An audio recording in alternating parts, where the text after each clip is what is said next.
Hello students, ये आपका part 7 video इस चैप्टर का। पार्ट 7 वीडियो में आज का हमारा टॉपिक है अपरिमेय संख्याएं यानी कि इरेशनल नंबर्स। तो चलिए सबसे पहले जान लेते हैं कि अपरिमेय संख्याएं होती क्या है, फिर इनको सत्यापित करना भी हम लोग इसी वीडियो में देखेंगे।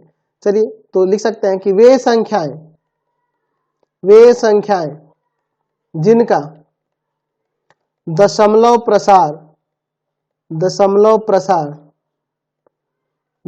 प्रसार अशांत अनावर्ती होता है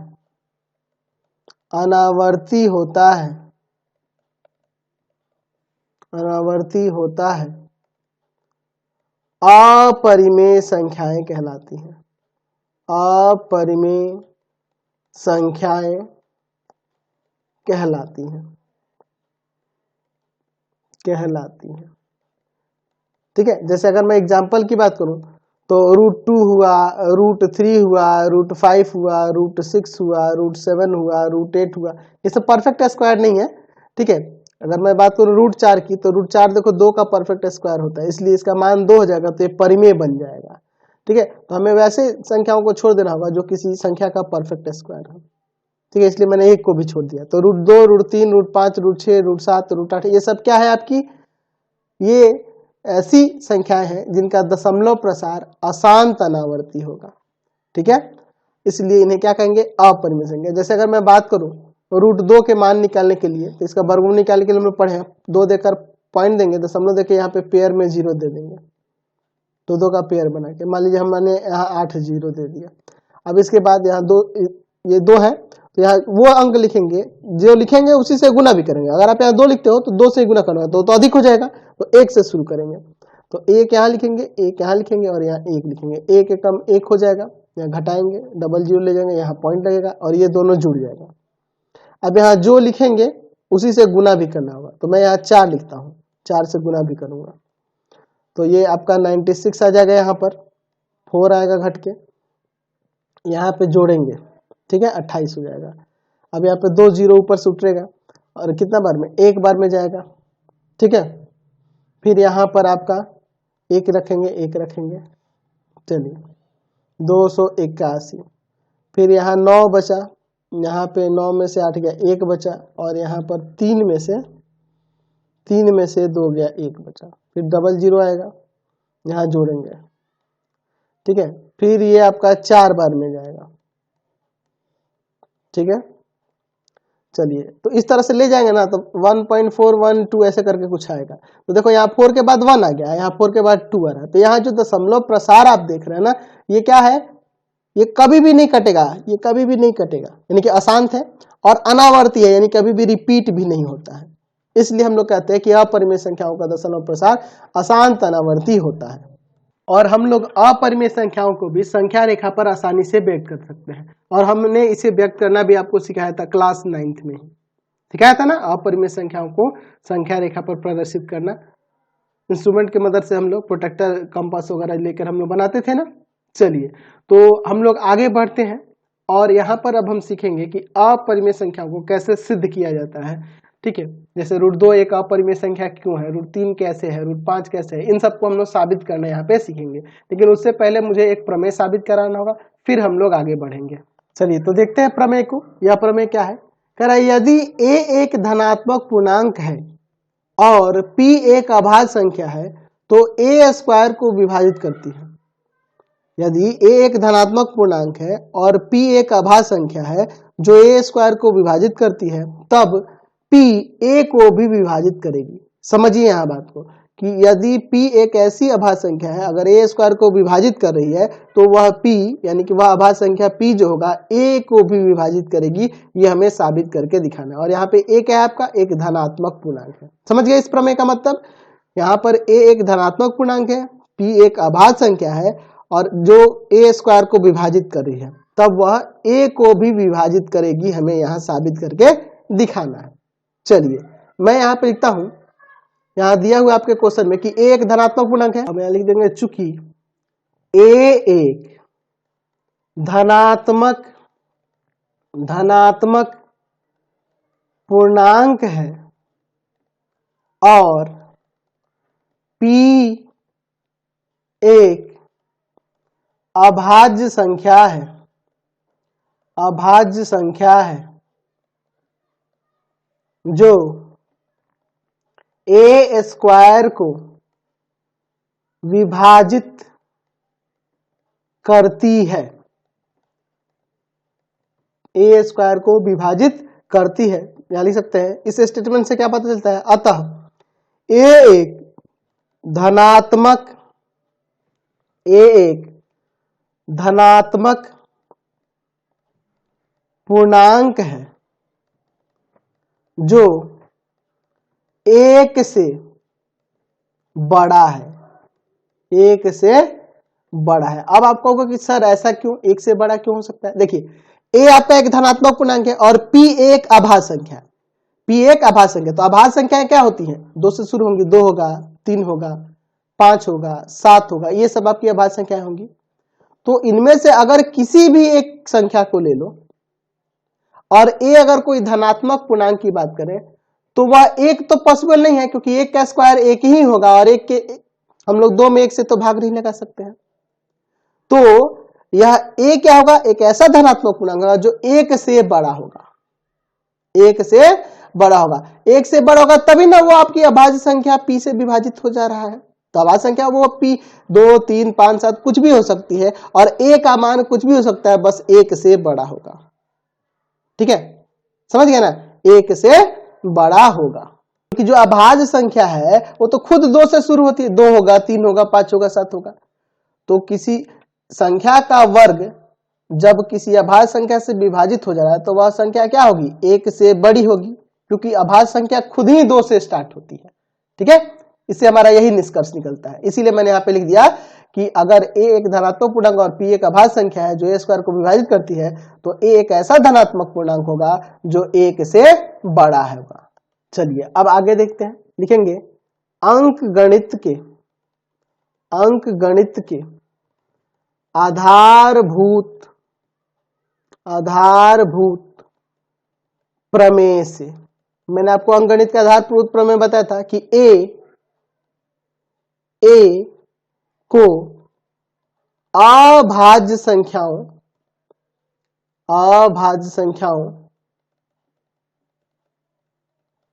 के गुणनखंडों के रूप में व्यक्त किया जा सकता है। हम लोग जानते हैं कि किसी भी भाज्य संख्या को अभाज्य संख्याओं के गुणनफलों के रूप में व्यक्त किया जा सकता है, समझे ना। तो हम लोग इसके अनुसार अंकगणित के आधारभूत प्रमेय के अनुसार a बराबर में लिख सकते हैं P1 इंटू में P2 इंटू में P3 डॉट डॉट डॉट कहां तक, Pn तक। ये सब इंटू में है और ये P1 P2 P3 क्या है, अभाज्य संख्या है और ये गुना के रूप में है। ठीक है, जहां पर लिख सकते हैं कि जहां P1 P2 P3 ये Pn तक जो दी गई हैं अभाज्य संख्याएं हैं, अभाज्य संख्याएं हैं। ठीक है, अभाज्य संख्याएं हैं। देख रहे हैं ना, यहां पर अंकगणित के आधारभूत प्रमेय के अनुसार हम लोग किसी भाज्य संख्या को अभाज्य संख्याओं के गुणनफल के रूप में व्यक्त कर सकते हैं। इसलिए मैंने यहाँ पे मान लिया P1 into P2 into P3 dot dot कहां तक, Pn तक। ये किसके बराबर है, a के बराबर है। अब मैं यहाँ दोनों तरफ वर्ग कर देता हूं, तो a स्क्वायर बराबर क्या हो जाएगा, P1 का स्क्वायर इंटू P2 का स्क्वायर इंटू P3 का स्क्वायर। ये कहां तक चला जाएगा, Pn के स्क्वायर तक हो जाएगा। ठीक है, चलिए अब चूंकि आपके कथन में कह रहा है, ऊपर जो क्वेश्चन दिया गया है, प्रमेय दिया गया उसमें कि P a स्क्वायर को विभाजित करता है, विभाजित करता है। यह जो P है a स्क्वायर को क्या करता है, यहाँ पर विभाजित करता है। जब a स्क्वायर को विभाजित कर रहा है इसलिए हम लोग लिख सकते हैं कि P a स्क्वायर के जगह पे क्या आएगा, ये वैल्यू ले लेंगे P P1 के स्क्वायर इंटू P2 के स्क्वायर इंटू P3 के स्क्वायर डॉट डॉट कहां तक, इंटू Pn के स्क्वायर को भी विभाजित विभाजित करता है। समझ गए ना? जब पी ए स्क्वायर को विभाजित करता है तो ए स्क्वायर हटाकर इसके बराबर में जो है वो नहीं लिख सकते हम लोग, यहाँ पे लिख सकते हैं ना। चलिए अब हम लोग बात करें तो अंकगणित के आधारभूत प्रमेय के अनुसार हम यह भी जानते हैं, लिख सकते हैं कि अंकगणित के आधारभूत प्रमेय से भाज्य संख्या ए स्क्वायर को अभाज्य संख्याओं के घातों के गुणनफल के रूप में अद्वितीय यानी यूनिक तरीके से अद्वितीय रूप से व्यक्त किया जा सकता है। अच्छा, अद्वितीय रूप से व्यक्त किया जा सकता है, इसलिए P1 square P2 square into P3 square total कहां तक Pn स्क्वायर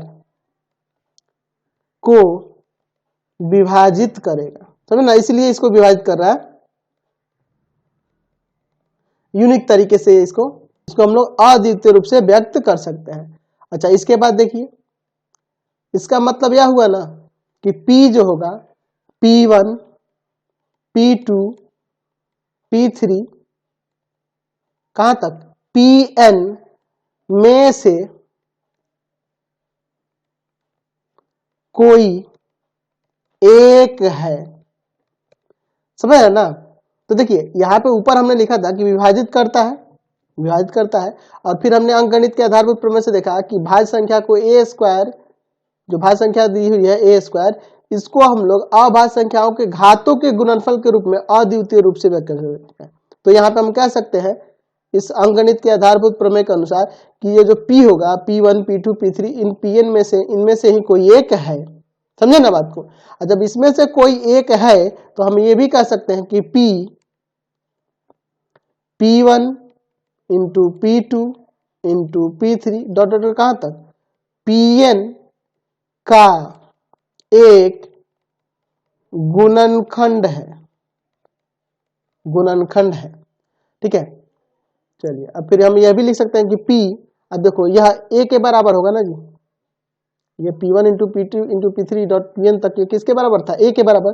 तो P A का एक गुणनखंड है, इसलिए P A को भी विभाजित करता है। तो ये हमने साबित करके दिखा दिया कि अगर P एक अभाज्य संख्या और A एक आपका धनात्मक पूर्णांक है और यदि P A स्क्वायर को विभाजित करता है तो P A को भी विभाजित करेगा, यही हमें साबित करना था। यहां से हमें यह पता चला कि P A स्क्वायर को विभाजित करता है तो P A को भी विभाजित करेगा। और यहाँ पे ध्यान रखना कि P आपकी अभाज्य संख्या है और A आपका एक धनात्मक पूर्णांक है जो एक से बड़ा है। यहाँ कथन से हमें ऊपर पता चला था ना, एक से बड़ा है। समझा ना बात को? तो जो हमने अभी प्रमेय देखा था उसी पर आधारित यहाँ पे मैंने क्वेश्चन यह है, सिद्ध करना है कि √3 एक अपरिमेय संख्या है। तो जो मैंने प्रमेय बताया है उसी के आधार पर हम लोग यहाँ पे इसे साबित कर देंगे। हम लोग क्या करेंगे, मान लेंगे, माना, इसको अपोजिट मानेंगे, माना √3 एक परिमेय संख्या है, उल्टा मानेंगे, परिमेय संख्या है। अगर यहाँ अपरिमेय साबित करना है तो हम लोग क्या मानेंगे, ये जो √3 है एक परिमेय संख्या है। तो हम दो पूर्णांक A तथा B इस प्रकार ले सकते हैं कि √3 बराबर, सॉरी √3 है ना, मैंने √2 गलती से लिख दिया था, माना √3 एक परिमेय संख्या है, तो हम दो पूर्णांक a और b इस प्रकार ले सकते हैं कि √3 बराबर में a बट्टा b। ये आपका एक परिमेय संख्या माना है, और यहाँ भी देखो यह पहला पूर्णांक और बट्टा में दूसरा पूर्णांक, तो यह भी आपका क्या है, एक परिमेय संख्या के रूप में हो नहीं गया, ठीक है। और इसी में ध्यान रखेंगे कि b का मान कभी भी 0 के बराबर नहीं होना चाहिए। तो हम दो पूर्णांक a तथा b इस प्रकार ले सकते हैं कि √3 बराबर में a बट्टा b। तो ये आपका, अगर यहाँ पे देखिए एक परिमेय संख्या है तो a बट्टा b भी परिमेय होगा, लेकिन यहाँ पे कभी भी हर में 0 नहीं ना होगा, तो b नॉट इक्वल टू 0, ठीक है। यहाँ पे लिख सकते हैं कि जहां a और b असहभाज्य है, असहभाज्य है, तो असहभाज्य कहने का तात्पर्य है कि a और b का जो HCF है वो 1 के बराबर है, यानी a और b में एक उभयनिष्ठ गुणनखंड 1 है, केवल 1 है। असहभाज्य का मतलब यही होता है, मैंने पार्ट 1 वीडियो में बताया था कि दो संख्या असहभाज्य होती है जब उनका HCF 1 हो, यानी कि ये परिमेय संख्या के एकदम सरलतम रूप में है, समझे ना बात को। चलिए अब लिखेंगे यहाँ पर दोनों तरफ वर्ग करने पर, वर्ग करने पर, तो यहाँ वर्ग करिएगा तो इधर √3 का स्क्वायर आ जाएगा और इधर हो जाएगा a बट्टा b का होल स्क्वायर, तो यहाँ 3 बराबर में हो जाएगा a स्क्वायर बट्टा में b स्क्वायर। यहाँ क्रॉस मल्टीप्लाई करते हैं तो यहाँ से क्या आ जाएगा, यहाँ पे आ जाएगा 3b स्क्वायर बराबर में a स्क्वायर, 3b स्क्वायर बराबर में क्या आ जाएगा, a स्क्वायर। अब इसका मीनिंग समझो, अगर मैं इस 3 को इधर भाग में लाऊं, या समझिए यहाँ पर, तो b स्क्वायर बराबर a स्क्वायर बट्टा 3 हो जाएगा।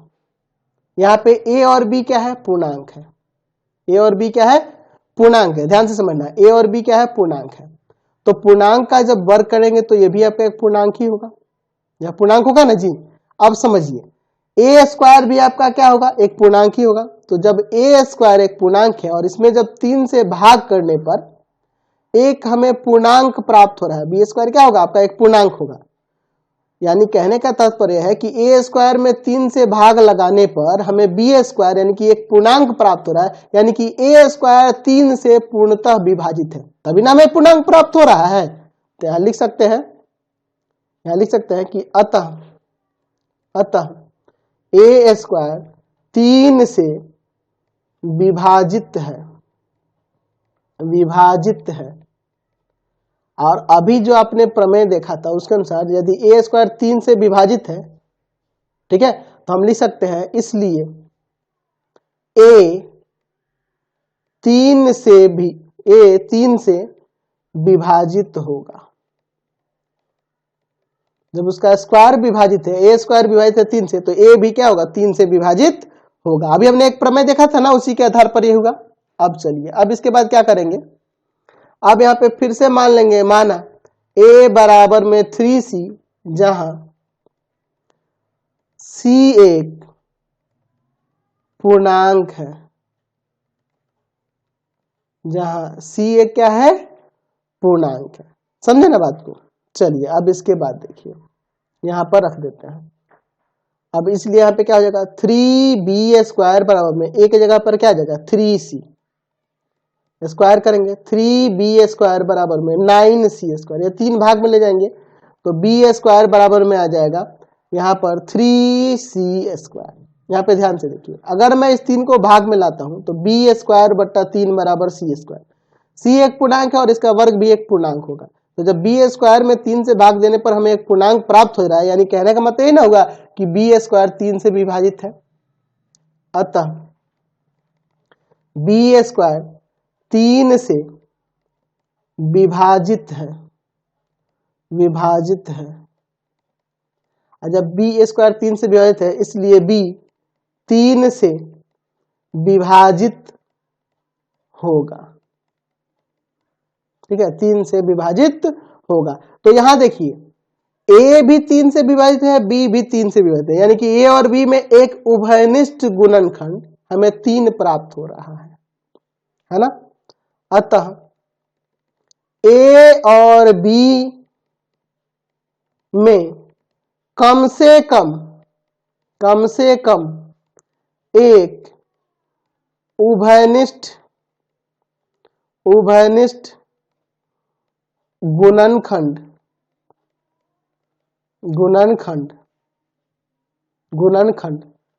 3 है।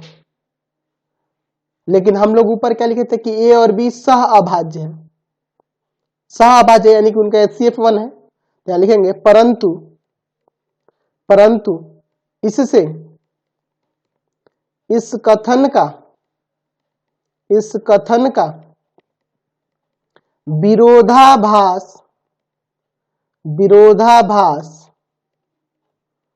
प्राप्त होता है कि ए और बी सह अभाज्य है, सह अभाज्य है।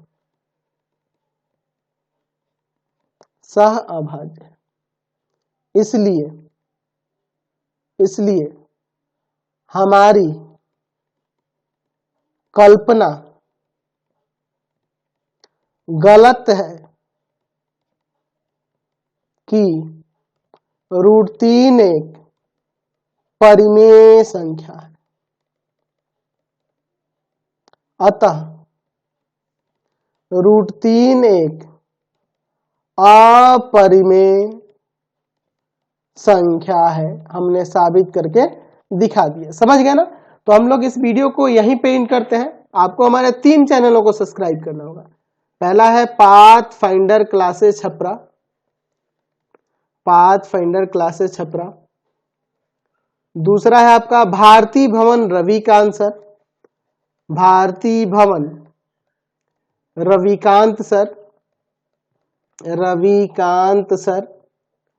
और तीसरा चैनल है रविकांत सर के नाम से। तीनों चैनल को सब्सक्राइब करेंगे और इससे रिलेटेड वीडियो के लिए सीधे डिस्क्रिप्शन में जाएंगे और इससे संबंधित नोट्स के लिए गूगल पे जाकर सर्च करेंगे www.ravikantsir.in और यहाँ पर जाकर आप सभी क्लासेस के नोट्स और उनके PDF को डाउनलोड कर सकते हैं और पढ़ भी सकते हैं।